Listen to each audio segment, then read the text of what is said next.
Pemirsa, Indonesia siap menghadapi ujian terberat mereka di Grup A ASEAN Hyundai Cup 2026 dengan melawan Vietnam. Ya, kemenangan menjadi harga mati bagi kedua tim demi membuka peluang lolos ke semifinal.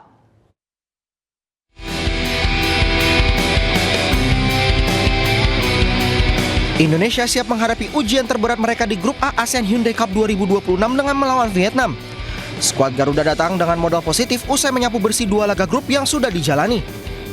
Kemenangan menjadi harga mati bagi skuad besutan John Hartman demi mengamankan tiket ke semifinal dan merebut puncak klasemen sementara dari Singapura. Melawan Vietnam yang dikenal bermain keras, Hartman tidak ambil pusing. Pelatih asal Inggris itu hanya menyatakan bahwa dirinya tetap akan fokus untuk mempertahankan identitas tim dan berharap Indonesia bisa tampil dengan performa yang bisa mereka banggakan. We just hope tomorrow will be another good experience for this team. We'll get stronger from it. We know internally, if we commit to our identity, if we impose our home identity on Vietnam, that's what we can control. We can't control what they bring and what they do. That's their being, and we'll stay where we need to be to deliver another performance that we can all be proud of. Sementara itu Vietnam menatap laga ini dengan dihantui hasil imbang melawan Singapura pada pertandingan sebelumnya. Itu membuat tim The Golden Stars wajib meraih 3 poin dari Indonesia demi menjaga peluang lolos ke semifinal. Melawan tuan rumah, pelatih Vietnam Kim Sang-sik mengakui skuad Garuda memiliki sejumlah pemain berkualitas. Meski demikian, pelatih asal Korea Selatan itu tetap mewaspadai seluruh pemain timnas Indonesia. 두 경기를 인도네시아 두 경기를 분석을 많이 했고 또 두 경기를 통해서 어떻게 인도네시아가 플레이하는지 잘 보고 우리도 대처하려고 생각합니다. 공격적인 부분 9번 선수의 킹크 장신을 이용한 헤더볼이나 19번 선수의 또 킬패스 능력이 좋다 생각하고 또 수비적인 부분에서 많은 포지션을 스위칭 플레이로 플레이하면서 상대를 조금 힘들게 하지 않나 그렇게 생각이 들고 또 하지만 저희 팀의 우리 수비수들도 아직까지 실점 없이 두 경기를 치렀고 그만큼 우리 선수들도. Dengan tiket ke semifinal yang menjadi pertaruhan, laga ini diprediksi akan berjalan sengit. Tim Liputan iNews melaporkan.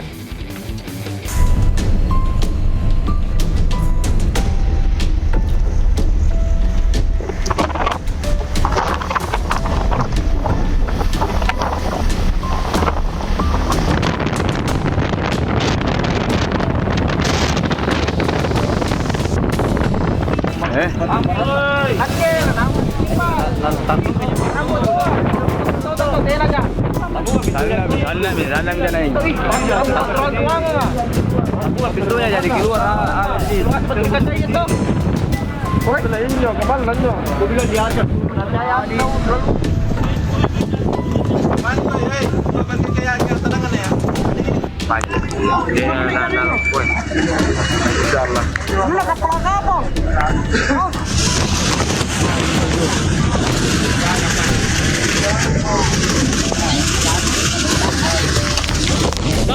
Tolong bos, tim sar dulu, tim sar. Pura Madura. Terbakar ini, mobil sudah.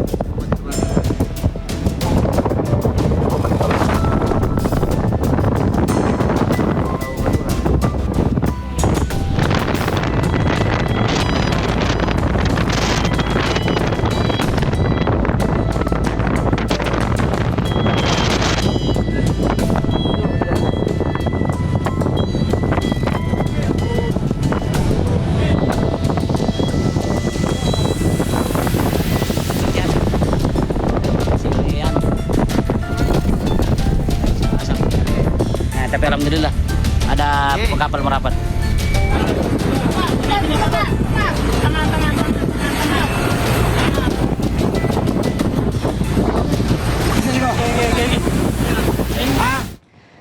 Pemirsa, kapal penumpang Mutiara Sentosa II terbakar di perairan Sumeneb, Jawa Timur. Ya, 5 orang dilaporkan tewas. Kebakaran terjadi setelah kapal bertolak dari pelabuhan Tanjung Perak, Surabaya dan tengah berlayar menuju Makassar, Sulawesi Selatan. Informasi kebakaran diterima Syah Bandar, Tanjung Perak, Surabaya pada Minggu pagi sekitar pukul 8:24 waktu Indonesia bagian Barat. Kapal terbakar saat berada di sekitar 1 mil laut di utara Pulau Sapudi di perairan Madura.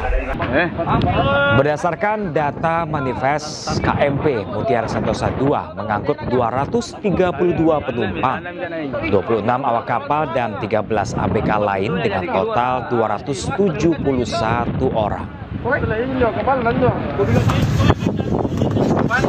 Proses penyelamatan dilakukan oleh sejumlah kapal yang sedang berada di sekitar lokasi. Hingga Minggu malam, evakuasi masih terus berlangsung. Sebanyak 236 orang berhasil dievakuasi dalam keadaan selamat. Sementara 5 orang dilaporkan meninggal dunia.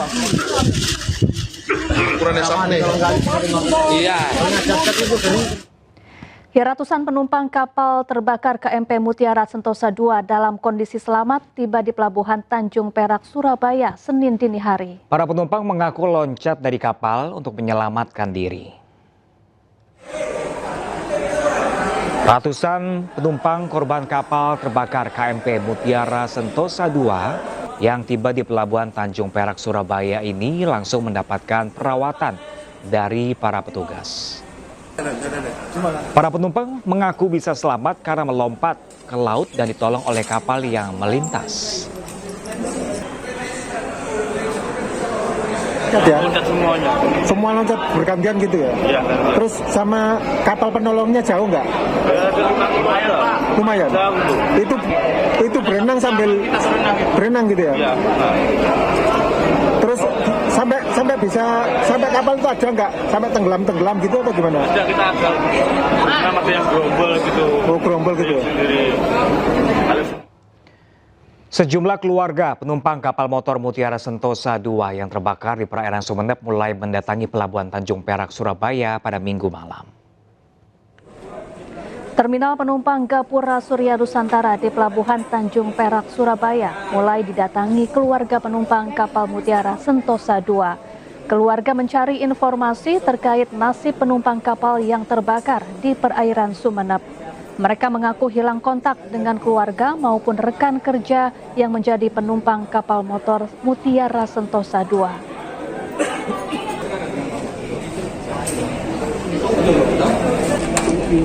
Saya mencari kepastian adik sepupu saya yang kabarnya menurut istrinya laporannya semalam mau berangkat ikut kapal ini.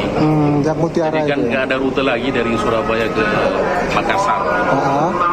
Terus kabarnya kapal ini begitu. Jadi semenjak tadi pagi ketika kabar tentang terbakarnya kapal ini sudah tersiar, HP-nya sudah tidak bisa dihubungi begitu.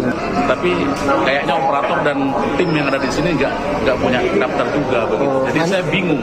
Manifestnya penumpang belum keluar ya? Sementara kalau saya cocokkan dengan pengakuan operator atau tim yang ada di sini, status dari adik saya itu semalam waktu mau berangkat, dia adalah kapal ini, dia berstatus persiapan berangkat. Oh gitu. Jam 7:30. Namanya siapa Pak? Rismanto, dia dipanggil Rinto. Sebagai apa?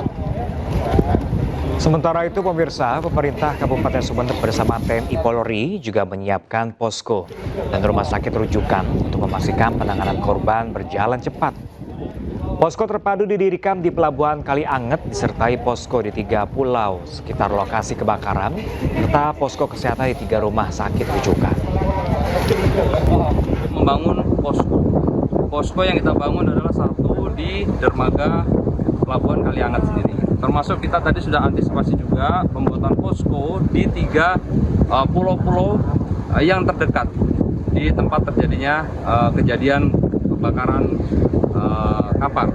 Kemudian kita juga menyiapkan posko kecil di 3 rumah sakit rujukan yang ada di Kabupaten Sumeneb. Termasuk kita mempersiapkan jalur evakuasi, memastikan ketika korban tiba di dermaga Pelabuhan Kalianget Sumeneb, mereka bisa kita kirim. Dan pemirsa, untuk mengetahui informasi terkini, kami telah terhubung dengan jurnalis iNews Nur Syafei langsung dari Pelabuhan Tanjung Perak, Surabaya. Ya, selamat pagi Nur Syafei. Hingga kini berapa jumlah korban yang masih hilang dan bagaimana proses pencarian korban? Ya, selamat pagi. Baik Pram sama Safa ya, terima kasih. Saya sekarang berada di Dermaga Gapura Surya Nusantara, Pelabuhan Tanjung Perak, Surabaya. Update terkini barusan sekitar pukul 7 ada 13 korban selamat yang tiba di Pelabuhan Tanjung Perak ini diangkut dengan KM Selaras Emas. Jadi semua korban 13 orang itu dirawat secara intensif dengan tim medis, lalu secara sudah pulih dan sehat, mereka lalu dibawa ke tempat penginapan untuk beristirahat. Jadi untuk total korban selamat semalam tiba 111 orang dan pagi ini 13 orang. Jadi totalnya sekitar 124 orang korban selamat yang tiba di Pelabuhan Tanjung Perak dan ditambah 6 dari kru kapal yang selamat. Jadi hingga saat ini ada sekitar 130-an korban selamat yang ada di Pelabuhan Tanjung Perak. Mereka semua yang tiba di Pelabuhan Tanjung Perak diletakkan di sebuah tempat penginapan untuk beristirahat. Sementara ada beberapa kapal lagi yang akan menyusul. Sementara hingga saat ini ada 3 kapal, sebentar lagi ada sekitar 5 kapal lagi yang membawa korban-korban selamat yang dibawa dari TKP di utara Sumeneb. Ya, Nur Syafi'i. Ya, Nur Syafi'i, dari laporan yang Anda sampaikan tadi dengan jumlah yang begitu banyak, apakah hingga saat ini masih ada yang dilaporkan bahwa ada anggota keluarga yang hilang di sana? Ya, hingga saat ini kami belum mendapatkan data-data yang secara valid ya, karena jumlah manifest pun berbeda-beda dari pihak Basarnas, dari pihak pemilik kapal atau pengelola kapal itu berbeda-beda. Ada yang ngomong 250, ada yang bilang 284. Jadi korban hilang atau berapa orang itu masih belum dapat informasi yang jelas hingga saat ini. Gitu, Safa. Untuk proses pencarian pada pagi ini, bagaimana dengan kondisi cuaca maupun ombak di sana? Apakah cukup memudahkan untuk petugas melakukan pencarian korban lainnya?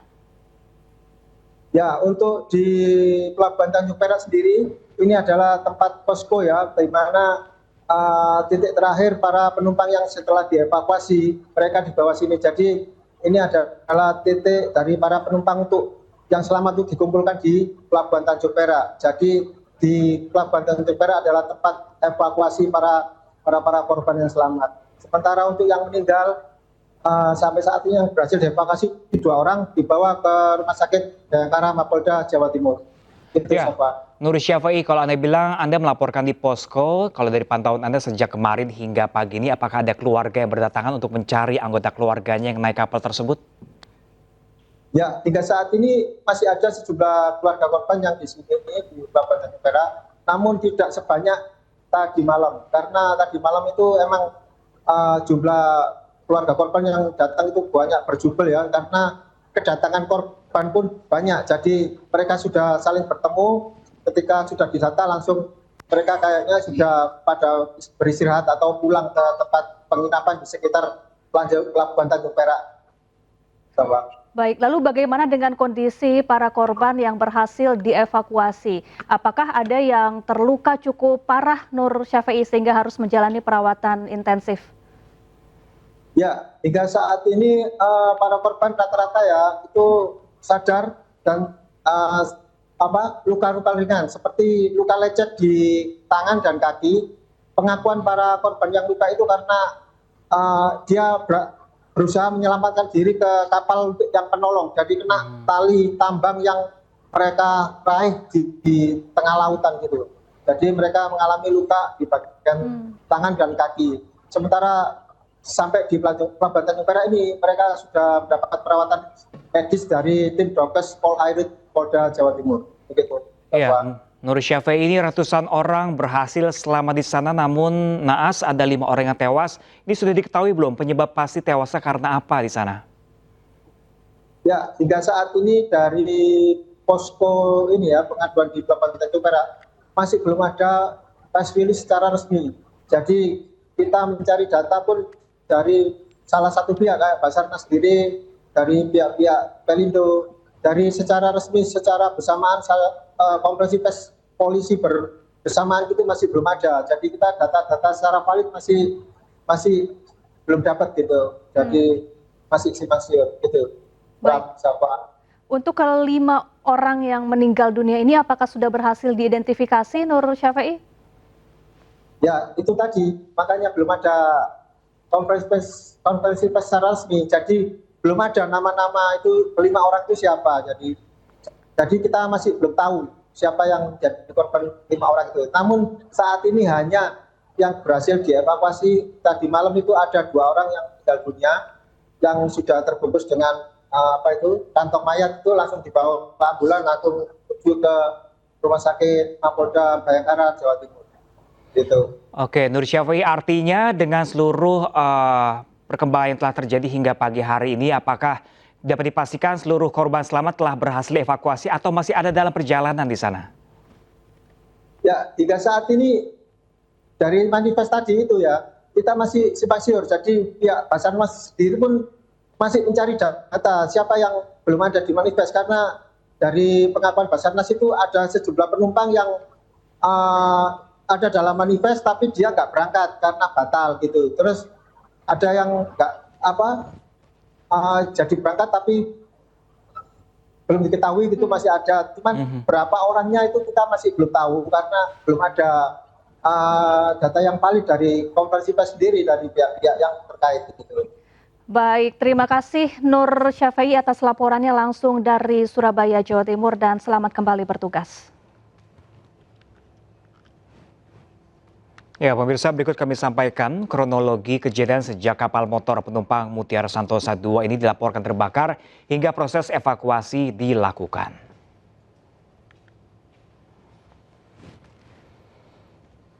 Kapal motor penumpang KMP Mutiara Sentosa II terbakar saat berlayar dari Surabaya menuju Makassar. Insiden terjadi di perairan utara Pulau Sapudi, Kabupaten Sumeneb, Madura dengan 232 penumpang, 26 awak kapal, dan 13 ABK lain dengan total 271 orang. Kebakaran dilaporkan terjadi sekitar pukul 7 pagi. Lalu pada pukul 8.24 WIB, Syah Bandar Tanjung Perak, Surabaya menerima laporan kapal terbakar dan segera mengkoordinasikan penyelamatan darurat. Pada pukul 9 pagi, petugas mulai berkoordinasi untuk menentukan posisi terakhir kapal. 45 menit kemudian KMP Mutiara Sentosa II berhasil terdeteksi berada di perairan utara Pulau Buruan Sapudi.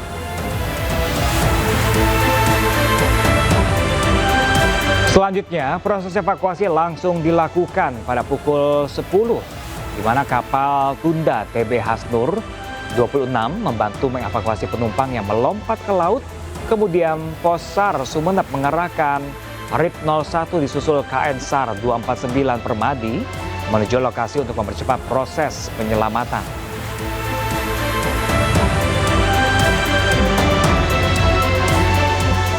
Menteri Koordinator Bidang Infrastruktur dan Pembangunan Kewilayahan Agus Harimurti Yudhoyono menegaskan akan lakukan investigasi secara mendalam terkait penyebab terbakarnya KMP Mutiara Sentosa II. Kementerian Perhubungan, dalam hal ini Direktorat Jenderal Perhubungan Laut, tadi sudah menyampaikan bahwa semua telah berhasil dievakuasi bekerjasama dengan tim SAR, Search and Rescue, kemudian kapal-kapal patroli, dan juga mudah-mudahan semuanya dalam kondisi yang membaik, dalam kondisi yang sehat. Tapi sekaligus kita ingin segera luncurkan investigasi karena kita harus tahu persis apa penyebab dari pagar besi setinggi 2,5 meter di depan mal di Jakarta Selatan dibongkar. Informasinya usai jeda, tetaplah bersama kami.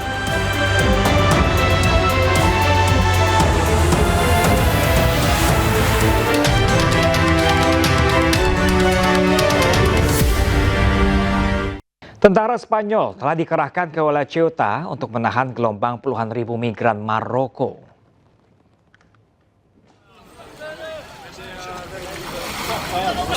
Garda Sipil Spanyol dan Tentara Angkatan Darat dikerahkan untuk menjaga garis pantai Ceuta. Para migran mengantre di perbatasan, sementara yang lain dikawal untuk kembali ke Maroko. Presiden wilayah Ceuta, Juan Jesus Vivas, mengatakan sekitar 60.000 orang telah memasuki kota itu dalam waktu 24 jam. Vivas memerintahkan penambahan polisi dan tentara untuk menjaga perbatasan. Pemerintah Spanyol menyatakan 90 orang tewas saat menyeberangi perbatasan Maroko-Spanyol.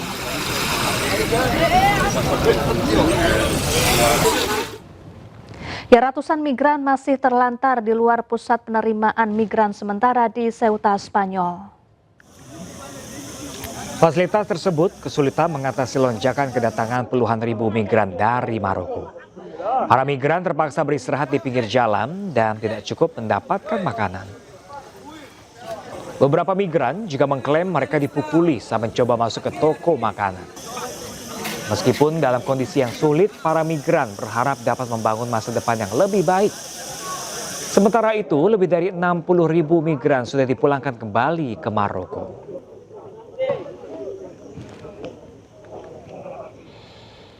Sementara itu, pemirsa, serangan Zionis Israel ke Gaza pada hari Minggu menyebabkan sebanyak 17 orang syahid. Meski Presiden Amerika Serikat Donald Trump mengumumkan rencana perdamaian dan keamanan di Gaza, pasukan teroris Israel telah menyerang sedikitnya 10 wilayah di Gaza. Pasukan penjajah telah menyerang mobil, tenda pengungsian, dan rumah di Gaza. Sejumlah anak-anak dan wanita turut menjadi korban kekejian Zionis Israel. Pada hari Sabtu, serangan penjajah menyasar gudang obat-obatan di Rumah Sakit Al-Aqsa di Deir al-Balah.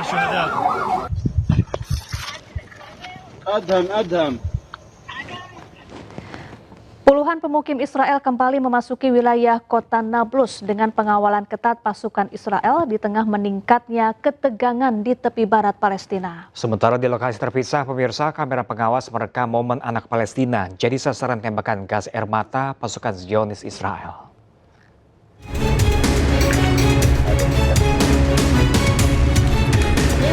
Ketegangan kembali terjadi di wilayah tepi barat Palestina. Para pemukim Israel dilaporkan berbondong-bondong memasuki desa Tal, barat daya kota Nablus dengan pengawalan ketat pasukan Israel. Rekaman menunjukkan rombongan pemukim bergerak memasuki kawasan permukiman warga Palestina di bawah perlindungan personel militer Israel.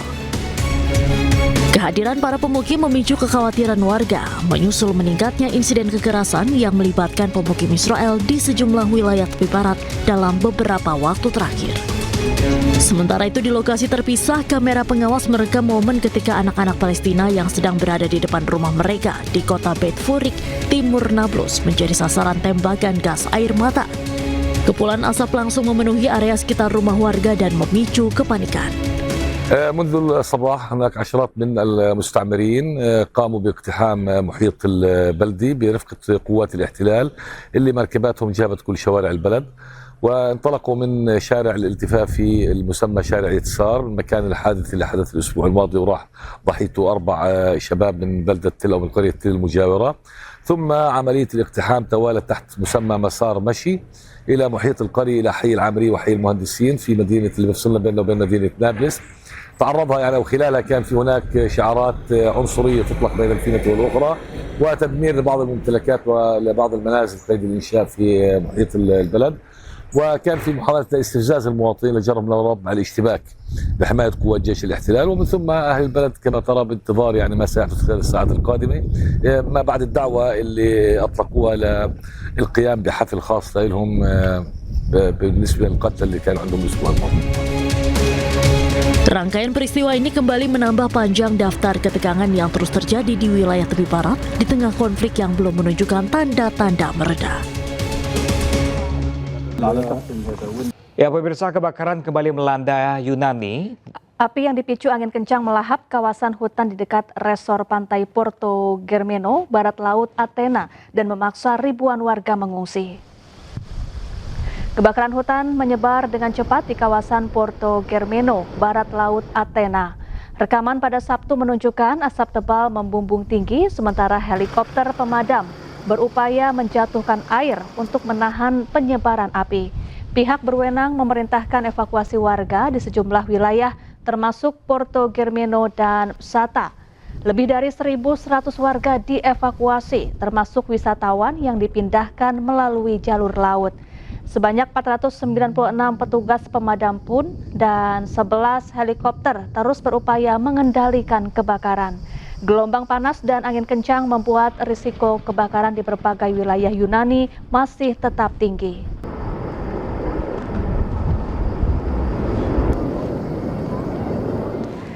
Kebakaran hutan yang dipicu angin kencang melanda negara bagian Washington, Amerika Serikat. Api melahap ribuan hektar lahan dan memaksa ribuan warga mengungsi.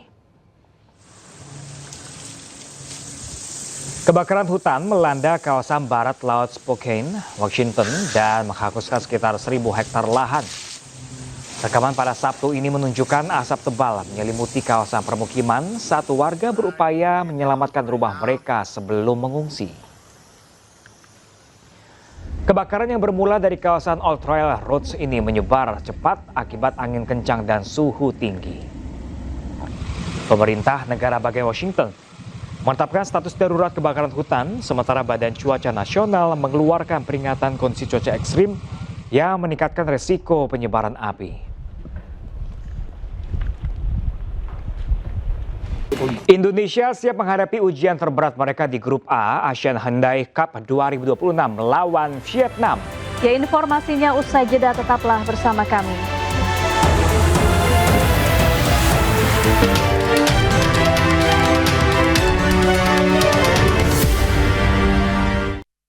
Anda kembali di iNewsroom Pagi, pemirsa. Pagar besi setinggi 2,5 meter yang sempat menjadi sorotan di depan mal di Jakarta Selatan dibongkar. Ya, pembongkaran dilakukan setelah Gubernur DKI Jakarta Pramono Anung meminta pengelola tidak bersikap berlebih dalam merespons situasi keamanan kota. Pagar logam yang sebelumnya membentang di area depan mal kini sudah tak terlihat lagi. Area depan pusat perbelanjaan kembali terbuka dan akses keluar masuk pengunjung terlihat normal. Meski demikian, masih nampak beberapa bekas dudukan besi yang menancap di trotoar sisa pembongkaran pagar. Sebelumnya, pemasangan pagar menjadi sorotan publik. Gubernur DKI Jakarta Pramono Anung menyatakan keberatannya dan meminta agar pagar tersebut diturunkan atau dibongkar karena dinilai memberi kesan khawatir yang berlebihan.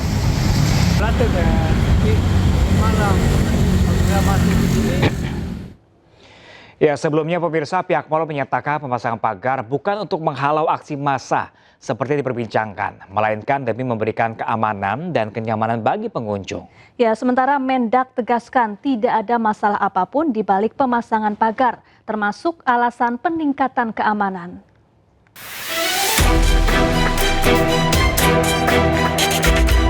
Setelah timbulkan pertanyaan kenapa tiba-tiba sejumlah pusat perbelanjaan atau mal dipasangi pagar tinggi, pihak Pakuwon Group selaku pemilik mal akhirnya angkat suara.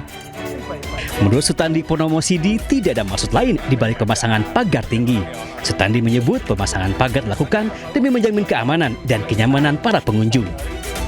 Sutandi juga mengaku pemasangan pagar dilakukan untuk mengganti pagar lama yang sudah rusak. Tidak hanya itu, Direktur Marketing PT Pakuwon Group itu juga membantah jika pemagaran dilakukan untuk mengantisipasi terjadinya aksi massa. Yang jelas Pakuwon itu bukan beramal.